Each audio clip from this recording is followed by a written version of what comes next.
Okay, so we went to snap our cable back on, and we realized there's no hold to it. It's just sliding on and off. What this would do is, if we let this go home like that, it might hold on there. It does fill a little bit, but this would pop off, and then the customer wouldn't be able to get this thing back in park, or cause a lot of issues for the customer. So I'm going to show you how to change this without having to buy a whole cable. You don't want to buy a whole cable in this situation. And let me show you how to change this. I'm going to show you the part number at the end of the video so that you'll know what part that you're looking for. The only place that we could find this part was at Advance. AutoZone didn't have it. Some of the other stores in town, O'Reilly's didn't have it, but Advance did. So if you're looking for one, you may find it at Advance. So anyway, let's get this changed. What you'll want to do is, it looks like it's all made together, but it's not. It's two different pieces. You pull that tab out like this. Very good. And you push up.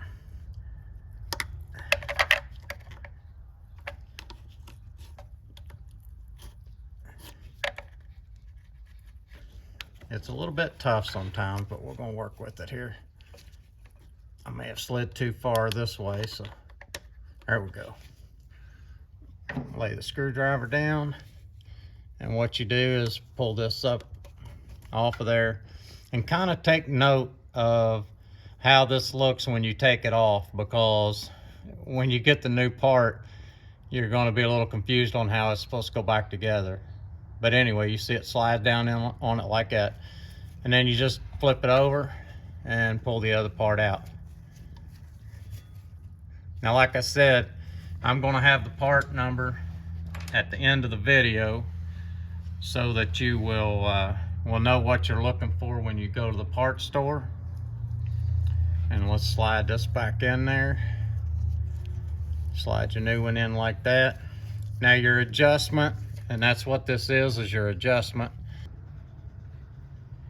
Okay, so what you'll want to do is pull your shifter all the way to park. You want to make sure that you're in park, and then you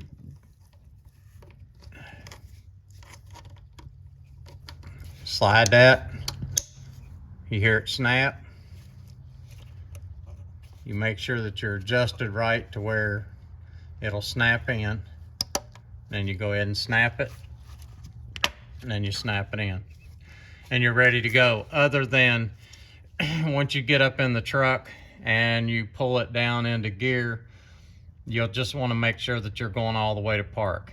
Another thing, anytime that you're going to mess with the shifter, anything to do with the shift linkage or anything like that, make sure that you chalk the wheels so that the vehicle won't roll. You don't want to start unhooking this stuff and the vehicle take off rolling. So make sure that you do chalk your wheels. Also, once you get this done, you'll want to take and park it on a hill. Make sure it holds good. Make sure you're going all the way to park real good. You don't want to be back here to where this thing is like halfway between park and reverse, and then it kicked out of gear on you or something when it's sitting on a hill. Of course, always set your park brake when you're on a hill, but still, make sure that you check that real good. All right, so as you can see, we was in the help section, and this is what the package was, Dorman. This is what we picked up. So I kind of ripped the package up before I decided that I was going to shoot a video on this, and then we figure, might help someone out by shooting a video, and there's the package.